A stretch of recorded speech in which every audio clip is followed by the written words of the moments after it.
Bueno, buenas tardes, buenas noches, buenos días.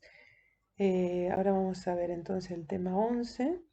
El tema 9 y 10 fueron variaciones cromosómicas estructurales y el tema 11 y 12 son variaciones cromosómicas numéricas. Esto algo también habrán dado en genética. Nosotros lo vamos a ver desde otro punto de vista. Todas estas variaciones cromosómicas que están relacionadas con el número de cromosomas, las vemos más desde el punto de vista del mejoramiento que podemos hacer en base a estas modificaciones de número de cromosomas. Bueno, el tema 11 es haploidía y aneuploidía y el tema 12 poliploidía. Bueno, haploidía es la condición de un organismo, tejido o célula con un solo juego de cromosomas. Puede ser un estado normal o anormal en la naturaleza. Normal, por ejemplo, son los machos de los organismos que tienen el sistema de determinación sexual haplodiploide, la mayoría de los himenópteros, arácnidos y rotíferos, donde los machos son haploides y las hembras son diploides. Los machos se originan de huevos no fecundados. Acá tenemos esta imagen. 16 cromosomas tiene el zángano, el macho en este caso es abeja. La reina tiene 32. Cuando los óvulos de la reina son fecundados, tenemos, se producen cigotos con 32 cromosomas que dan lugar a obreras y a reinas. En cambio, los óvulos no fecundados de la hembra, de la reina, producen zánganos con 16 cromosomas. Entonces, esto es un ejemplo de organismos que son haploides, naturales, normales. Entre los anormales hay individuos vegetales o animales y no solo la haploidía, todas las variaciones donde están involucrados el número de cromosomas son mejor soportados por los vegetales.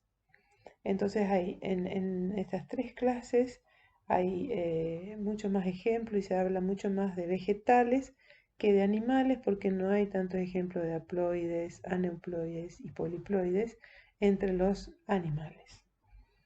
Las haploidías pueden ser espontáneas o inducidas.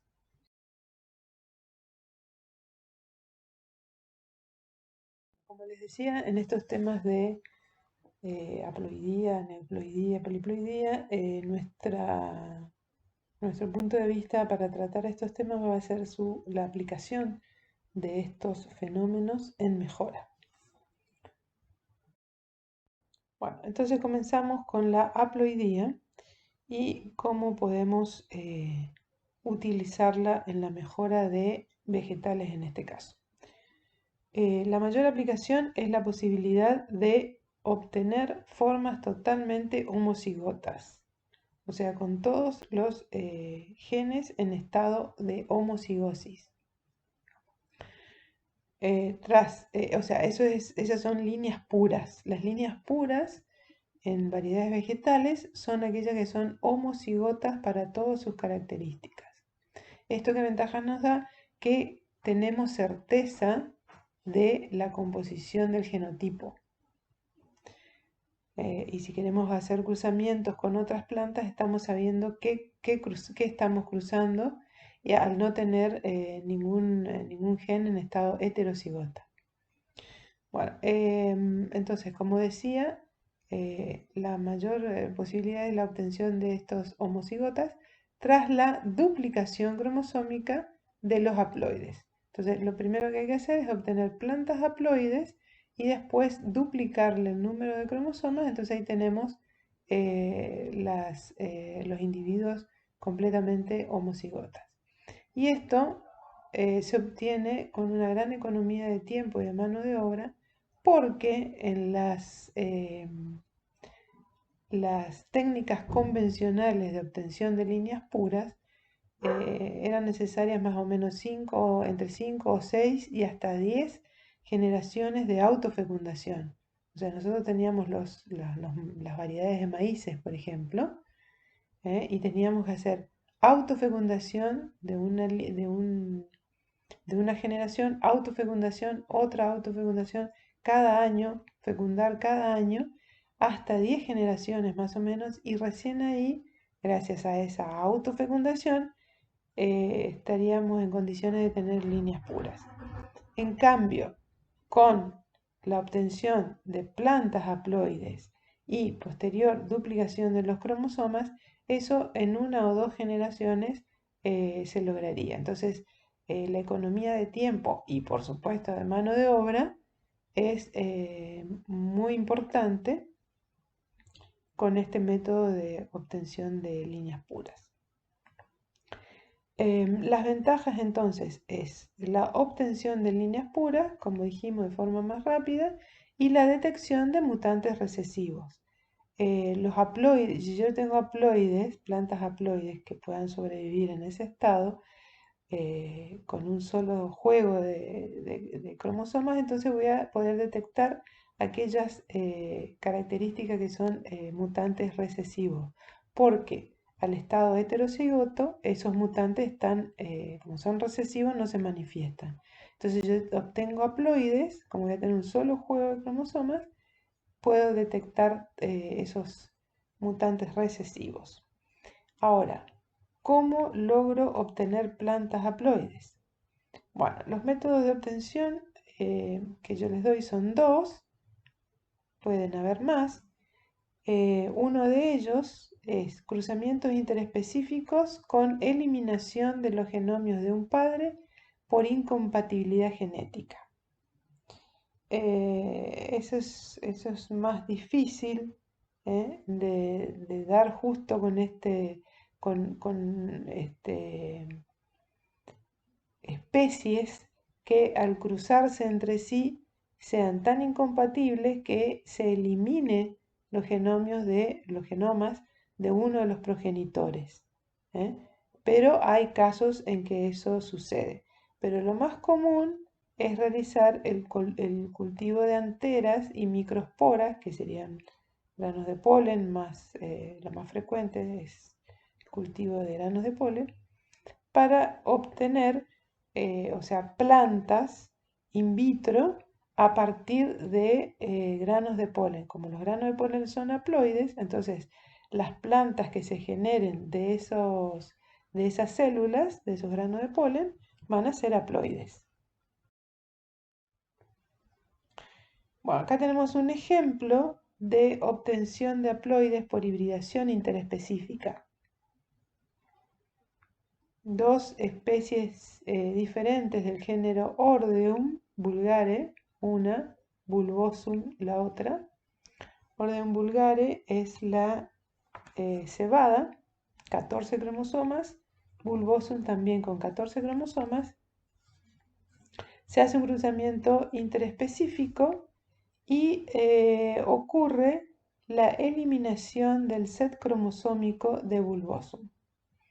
En este cruzamiento interespecífico, acá se formarían gametas con 7 cromosomas, un solo juego, acá lo mismo, y como se elimina por incompatibilidad genética, se elimina el set cromosómico de Bulbosum, nos queda un Ordeum vulgare con 7 cromosomas, que eso se duplica el número de cromosomas y tenemos un diploide con 14 cromosomas que sería dihaploide, porque es un haploide que se duplica y recibe el nombre de dihaploide.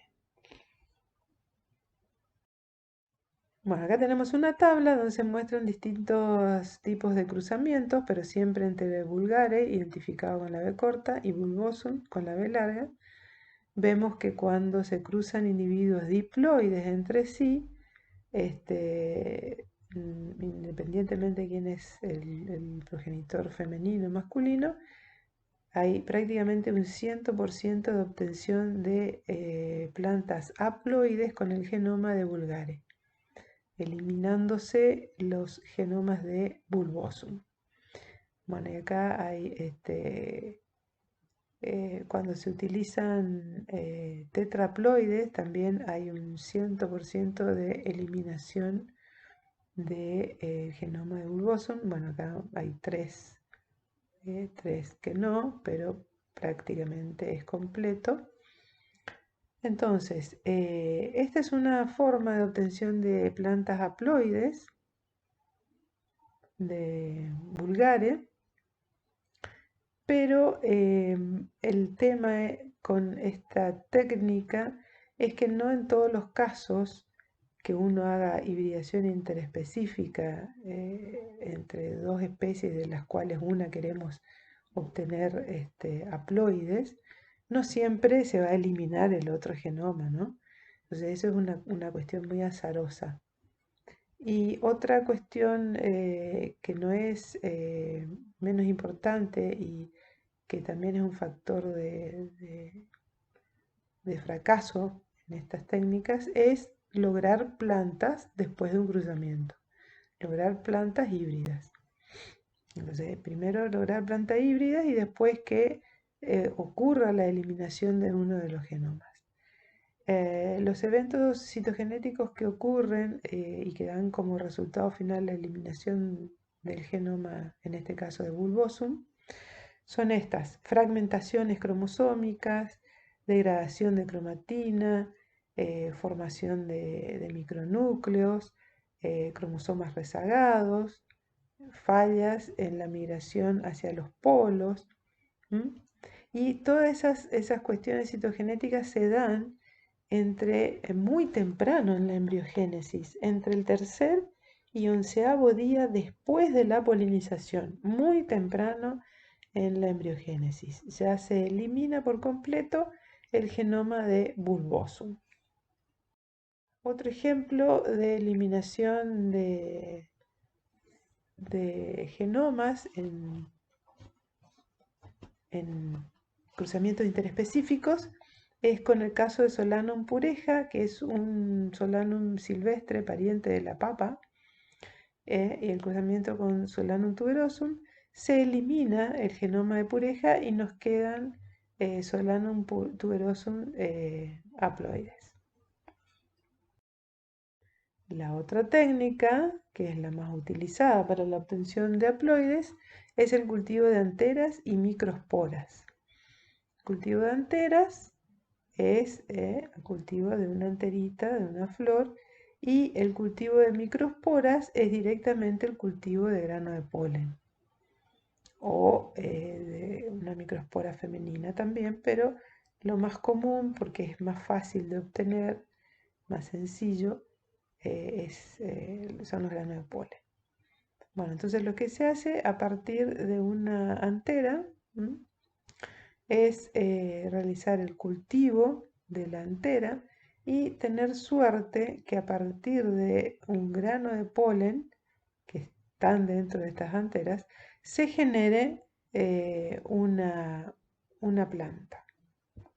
Porque si se generan embriones a partir de un tejido que no sea el grano de polen, esa planta no va a ser haploide, sino diploide. Y otra es el cultivo directamente, aquí tenemos, de granos de polen. Cultivamos directamente granos de polen y podemos obtener plantas haploides. Ahí vamos a tener más seguridad de que la planta es haploide. En cualquiera de los casos, ya sea cultivo de microspora o de anteras, una vez obtenida la planta, debemos hacer un análisis mitótico para confirmar para corroborar que efectivamente el número de cromosomas de esa planta sea haploide. Bueno, acá tenemos un esquemita quizás más claro. Cultivo, este es el medio de cultivo. obtenemos las anteras de las flores, lo ponemos en el medio de cultivo. Es a partir de la antera se puede generar un embrioide y después la planta, o generar un callo y de allí generar la planta. Tampoco todas las especies son, no de todas las especies se pueden obtener plantas haploides con cultivo de antera, porque hay muchas de esas especies que no es posible realizar un cultivo de anteras. Entre esas especies que sí dan lugar a plantas haploides tenemos tomate, tabaco, las dos solanáceas, arroz, cebada, que son gramíneas, geranios. Ya tenemos fotos de una publicación donde podemos ver en A el medio de cultivo, las anteras, y lo que señala la flecha blanca es este círculo, que es un pequeño callo que acá en B está mostrado en detalle. Ese callo después es colocado en otro medio de cultivo para que genere raíces, plántula, que acá ya tenemos la plántula y está generando raíces. Y por último, esto que es una maceta y ya está pasado a un sustrato, o sea, ya no está en un medio de cultivo in vitro, sino está pasado a un sustrato, que es el primer paso después de sacarlo del medio cultivo, el pasaje a un sustrato donde la planta comienza a adaptarse a las condiciones ambientales en un sustrato que se denomina perlita. Después, cuando ya está adaptado este sustrato, se puede hacer el pasaje a tierra, a un invernáculo y posteriormente a campo. Pero todos estos pasajes deben ser eh, lentos, dándole tiempo para que se vaya adaptando a cada uno de los medios. Y por supuesto, antes de hacer el pasaje a este sustrato, cuando pasamos del medio cultivo a este primer sustrato, ahí aprovechamos, cortamos las raíces, no todas, y las utilizamos para hacer los recuentos en meristemas radiculares, para confirmar que esas plantas sean haploides. Como ya dijimos, la gran ventaja de esta técnica es la obtención de líneas homocigotas puras en una generación o dos. En este esquema se muestra el plan para obtener por un método de mejoramiento tradicional las líneas puras. Entonces tenemos dos progenitores, los cruzamos, obtenemos la F1 y queremos una línea pura de esta F1. Entonces hacemos varios ciclos de autofecundación. Si la planta es anual, estos 6-7 ciclos de autofecundación son 6-7 años. Por lo tanto, entre 6-7 años a 10 nos llevaría a obtener una línea pura de una variedad, de una especie,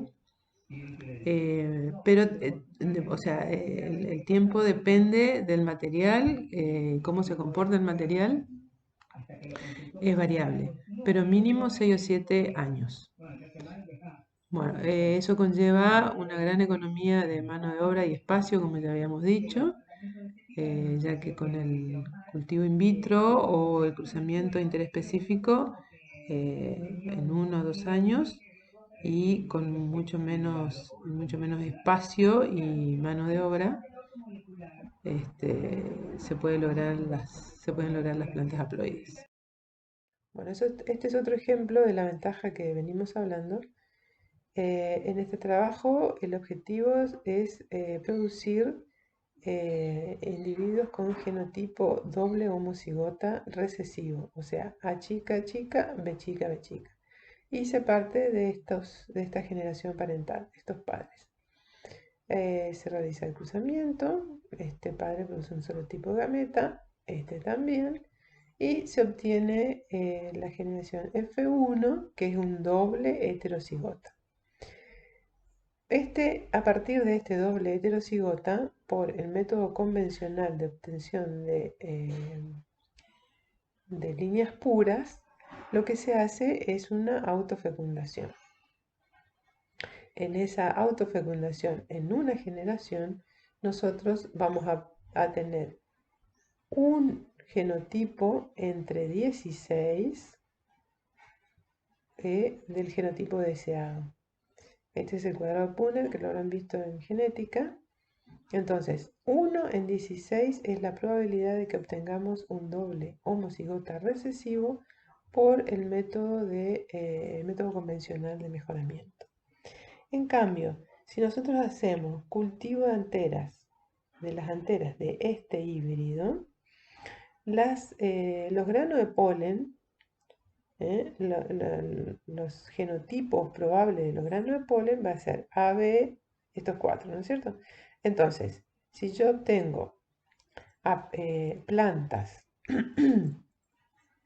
a partir de las gametas, voy a tener estas plantas haploides con el mismo genotipo de las gametas y no voy a tener los heterocigotas. A partir de estas plantas haploides yo puedo hacer la duplicación del número de cromosomas por colchicina y obtengo el doble homocigota recesivo en una proporción 1 en 4. Hay 4 posibilidades nada más, entonces la probabilidad de obtener homocigotas doble recesivos con este sistema de cultivo anteras es mucho más alta. Bueno, otra de las ventajas de la técnica es que es muy simple, es un simple cultivo in vitro.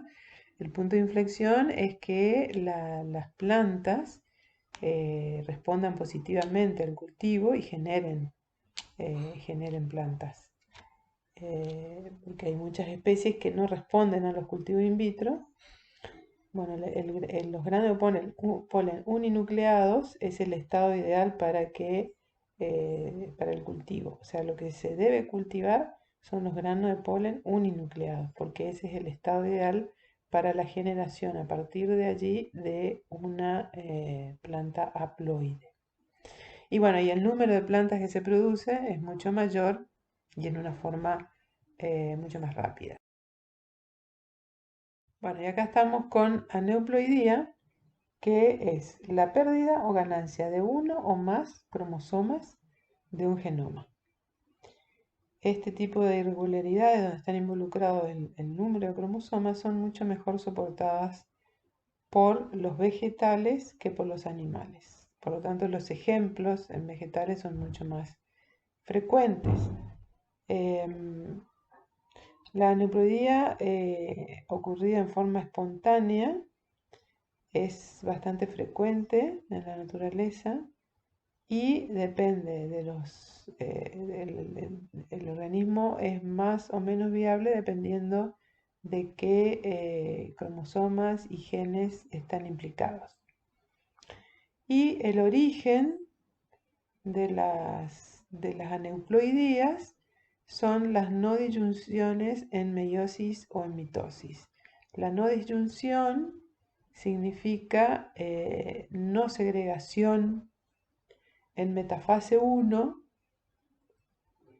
o en metafase 2 o en metafase mitótica de los cromosomas homólogos y cromátides respectivamente. O sea, no disyunción en la metafase 1 de los cromosomas homólogos y no disyunción en la metafase 2 y en la mitosis de las cromátidas. Así se originan los aneuploides. Bueno, acá en esta imagen tenemos un esquema de la no disyunción que ocurre en metafase 1. Esta sería una célula con una segregación regular, normal, de cromosomas homólogos. Tenemos 2 pares de cromosomas homólogos, 1, 2 pares, Lo normal, lo regular, es que un miembro de cada par de cromosomas homólogos migre a un polo. Cuando ocurre no disyunción, por ejemplo, en este caso, la no disyunción o no segregación ocurre en este par de homólogos y en lugar de ir este celeste a un polo y el azul al otro polo, van los dos al mismo polo, más el otro miembro del otro par de cromosomas homólogos. Entonces hay no disyunción en este par. No disyunción, no separación, no segregación. Son sinónimos. ¿Y qué ocurre? Entonces, tenemos la citocinesis. Las células hijas, una presenta un cromosoma solamente y la otra presenta 3. Seguimos con la metafase, seguimos, perdón, con la meiosis. Vamos a meiosis 2, anafase 2. Se separan las cromátides. Aquí sí, normalmente, 3 a un lado, 3 al otro lado. Aquí también normal, uno a un polo, otro al otro polo. Y como resultado tenemos estos gametos.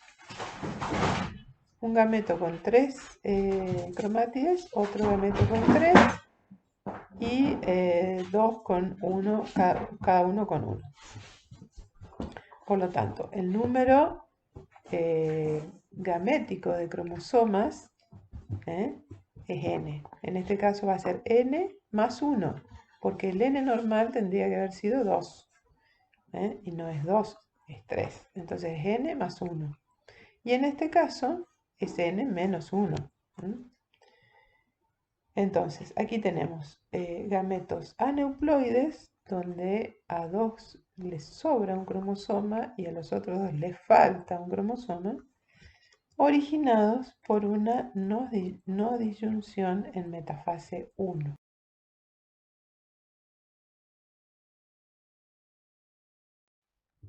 Bueno, en la diapositiva anterior vimos cómo se pueden originar los individuos aneuploides y en esta vamos a ver cómo se comportan los cromosomas en un estado aneuploide en meiosis.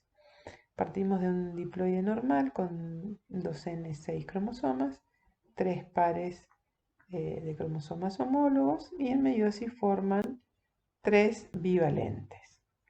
En el caso de que nos faltara un cromosoma, estaríamos en presencia de un organismo monosómico y su número somático sería igual a 2n menos 1 igual a 5. Los pares de cromosomas normales formarían bivalentes en meiosis y al que le falta un cromosoma formaría un univalente. En el caso del nulisómico es cuando falta un par de cromosomas homólogo completo, los dos miembros del par, y estaríamos en un caso de 2n menos 2 igual a 4. Formarían bivalentes los cromosomas normales, regulares, con sus dos miembros. Y el otro caso, donde tenemos 4 cromosomas, es cuando falta un cromosoma de un par y otro cromosoma de otro par. Por lo tanto, sería 2n, sería un doble monosómico. Sería 2n menos 1 menos 1, igual a 4.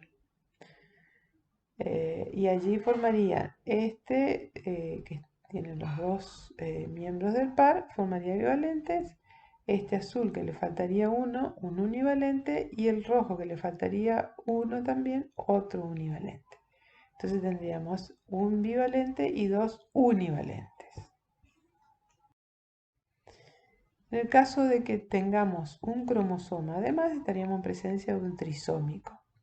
O sea, 2n más 1 igual a 7. Si el cromosoma extra es del par rojo, entonces en meiosis estos formarían un trivalente porque se reconocen los 3 cromosomas que son homólogos entre sí y bivalentes el resto de los cromosomas.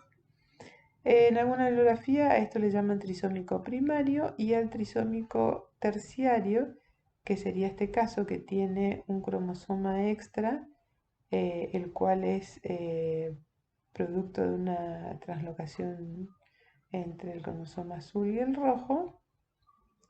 Entonces, en meiosis esto sería diferente porque este par de homólogos formaría un bivalente y estos 5 cromosomas estarían formando un pentavalente porque tienen este cromosoma que tiene una parte homóloga del rojo y otra parte homóloga del azul. Entonces formarían un pentavalente. Ahora, si estamos en presencia de un tetrasómico, donde tenemos 2n más 2 sería igual a 8, y tenemos esos dos cromosomas extras, son del mismo par de cromosomas, tendríamos 4 cromosomas rojos y eso en meiosis nos daría lugar a un tetravalente. Son 4 homólogos, por lo tanto se reconocen y forman un tetravalente. Bueno, acá en este punto me pareció interesante incorporar este término, este concepto de mosaicismo, que es un concepto no solo utilizado en la neoploidía, sino en muchos otros temas también, porque mosaicismo es la presencia de dos o más líneas celulares genéticamente distintas en el mismo organismo. Cuando veamos citogenética humana, ahí vamos a ver varios ejemplos de mosaicismo. La aparición de una variación puede generar grupos de células en los que todas las células presentan esa variación y otros grupos en los que las células son normales. Por ejemplo, acá tenemos espermatozoide, óvulo. Está esquematizado un solo cromosoma por cuestiones didácticas. Se produce la fecundación, tenemos el cigoto. Ese cigoto comienza a dividirse mitóticamente, 2 células, 4 células. En este punto, acá donde indica la flecha, se genera una mutación, un rearreglo cromosómico, una variación en el número de cromosomas y a partir de allí, todas las células que se originan de esta célula van a ser portadores de esa variación. Entonces, el organismo y todas estas otras células que provienen de estas que son normales, darán células normales. Entonces vamos a tener un grupo de células normales y un grupo de células con la variación. A eso se denomina mosaicismo, donde tenemos dos o más líneas celulares genéticamente distintas en el mismo organismo. Bueno, entonces vamos ahora a las aplicaciones de la aneuploidía en mejoramiento. En muchos lugares pueden encontrar a este tipo de aplicaciones como manipulación de cromosomas. Bueno, entonces, manipulación de cromosomas es una técnica de mejoramiento genético muy utilizada en gramíneas, sobre todo en trigo, para el mejoramiento genético de este cultivo, donde se puede llegar a obtener, donde se han obtenido variedades comerciales importantes como Orlando, Sorba, Clemente. Se utiliza este tipo de mejoramiento cuando la variabilidad genética requerida no está disponible en la misma especie y también para transferencia de caracteres cuantitativos. Los caracteres cuantitativos son aquellos, por ejemplo, de mayor producción en kilos, que es importante en la producción de harina de las variedades de trigo.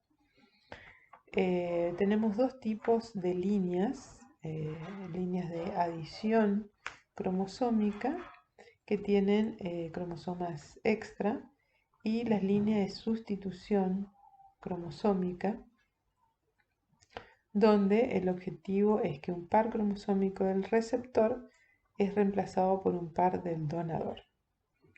y se realiza a partir de un aneuploide y una línea de adición. Ahora vamos a ver estos dos casos, la línea de adición cromosómica y las líneas de sustitución. Como les dije, este tipo de técnica de mejoramiento es muy utilizado en trigo.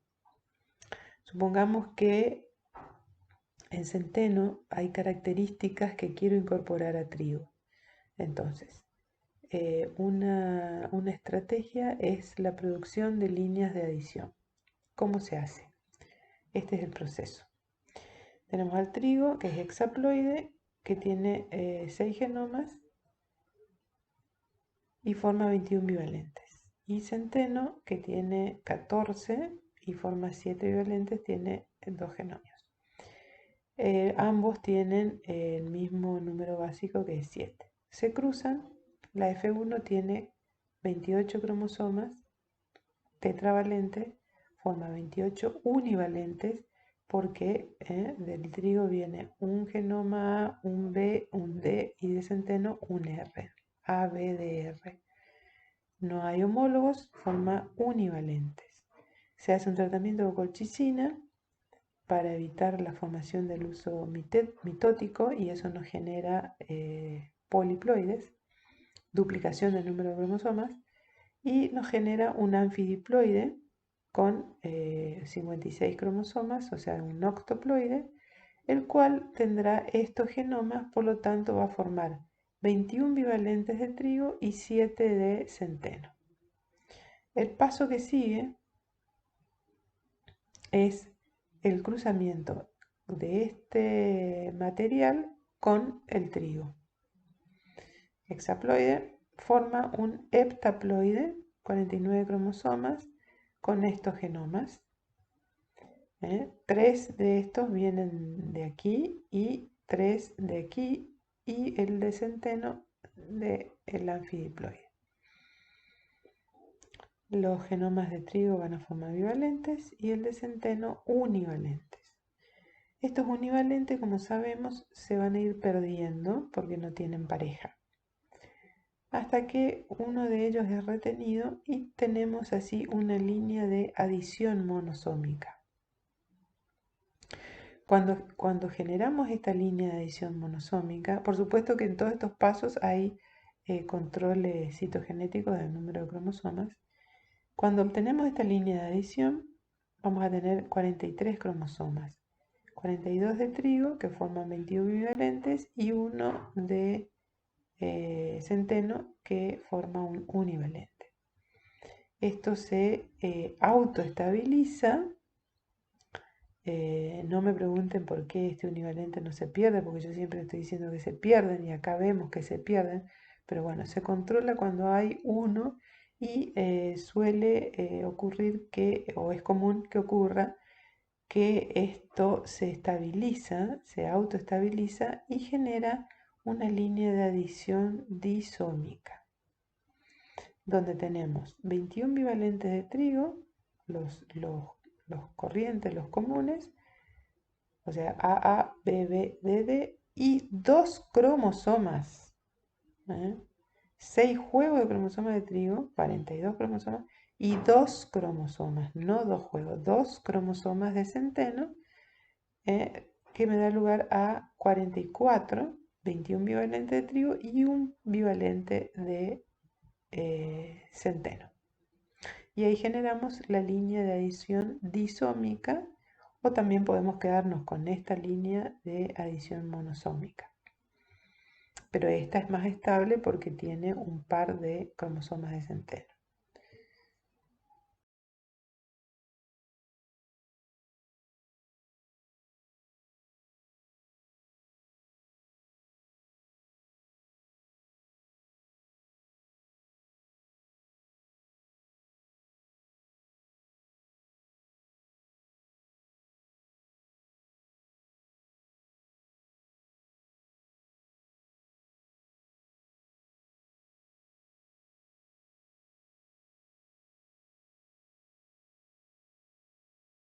Bueno, entonces aquí vamos con la producción de líneas de sustitución cromosómicas. Estas líneas pueden encontrarlas identificadas con una sigla que es SCI, que significa sustitución cromosómica intervarietal. Bueno, el cromosoma 1D de trigo, o sea, el cromosoma. Esta es otra técnica donde no están involucrados los cromosomas, o sea, esto no tiene relación con aneuploidía, pero lo doy acá por la relación, como les decía, las variaciones cromosómicas numéricas que doy, o sea, aneuploidía, haploidía, poliploidía, las doy desde el aspecto de la importancia de estas variaciones en el mejoramiento. Entonces, vimos haploidía, vimos aneuploidía con las líneas de sustitución y ahora incorporo esta técnica de mejoramiento, pero en donde no está involucrada aneuploidía, pero la doy acá porque es un tipo de mejoramiento donde las plantas, por ejemplo, si yo tengo una variedad de un cultivo y lo que quiero mejorar de ese cultivo está en mitocondrias y cloroplastos de una especie extraña, entonces trato de incorporar cloroplastos y mitocondrias a mi cultivo. Entonces voy a obtener plantas aloplásmicas. Esas plantas aloplásmicas tienen el núcleo perteneciente a la especie cultivada que estoy mejorando y el citoplasma de una especie extraña. ¿Por qué? Porque en esa especie están los cloroplastos y mitocondrias donde está la información genética que necesito para mejorar mi cultivo. La obtención de estas plantas aloplásmicas se realiza por medio de cruzamientos, donde A es la planta madre, progenitora madre, y B el progenitor, el padre. B es la planta que yo estoy queriendo mejorar, de la cual conservo el núcleo, y A es la que quiero obtener las mitocondrias y cloroplastos y por eso actúa como madre porque es la dadora del citoplasma. El óvulo es el que más citoplasma tiene. Está, entonces los cruzamientos que se hacen son A por B, por B, por B, por B, hasta obtener lo que necesito. Bueno, y aquí estamos con la transferencia de genes que comparando con las técnicas anteriores, esta es aplicable a todo tipo de organismo, incluido el hombre. Las anteriores están limitadas prácticamente a los vegetales. La ventaja es que solo un gen es insertado o alterado, en contraste a las técnicas anteriores donde se manipulaban cromosomas, material genético más importante, en mayor volumen, por decir de una manera. Lo ideal es lograr que el gen que se transfiere se integre al genoma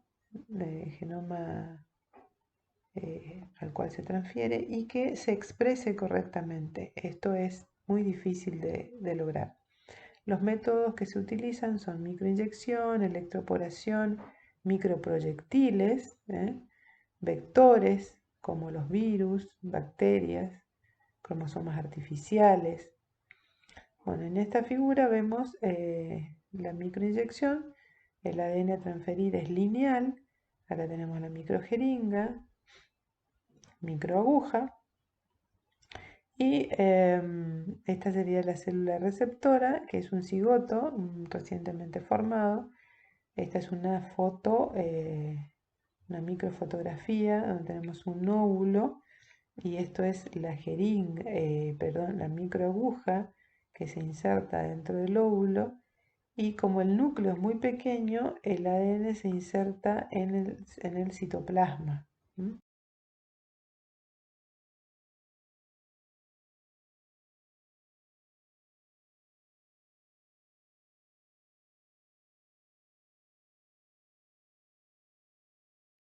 Bueno, otra de las técnicas para transferencia de genes es la de electroporación, que es generación de poros en la membrana celular mediante un campo eléctrico.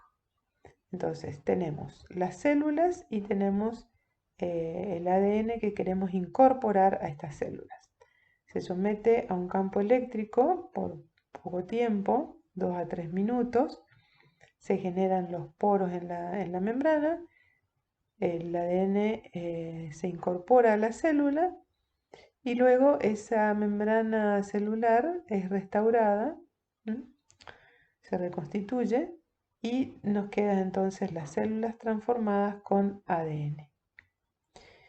Otro de los microproyectiles, por ejemplo, tenemos la micropistola, que es un microgun, que dispara balitas o pellets que tienen ADN dentro de los tejidos, dentro de los tejidos o dentro de los protoplastos. Y bueno, y los MACs, que son unidades autosuficientes que pueden integrar una célula, replicando normalmente. Los MACs son cromosomas artificiales de mamíferos que son equivalentes a los JACs que habíamos visto oportunamente. Bueno, esta es la bibliografía, Clark, que es un libro de genética, o sea, puede ser este o cualquier otro libro de genética. Y este último que está en verde, yo lo tengo en PDF, así que se lo comparto junto con la teoría. Es un libro argentino editado por el INTA. Estos son los editores. Se llama Biotecnología y Mejoramiento Vegetal 2. Dentro de este libro han colaborado muchísimos autores y hay una compilación de técnicas y de estrategias de mejoramiento que está muy buena. Sobre todo miren la parte 1, herramientas básicas, porque ahí van a tener un vistazo general de todo lo que se hace en la Argentina y se puede hacer. eh, por ahí ustedes están buscando algo, todavía no están convencidos de a qué van a dedicarse. Este libro es interesante. Véanlo, que pueden encontrar ahí algo que les guste y se pueden encaminar en eso. Es muy interesante porque aparte son todas personas científicos que trabajan en la Argentina. Entonces no es algo inalcanzable para cualquiera de ustedes. Así que por favor mírenlo, aunque sea por curiosidad.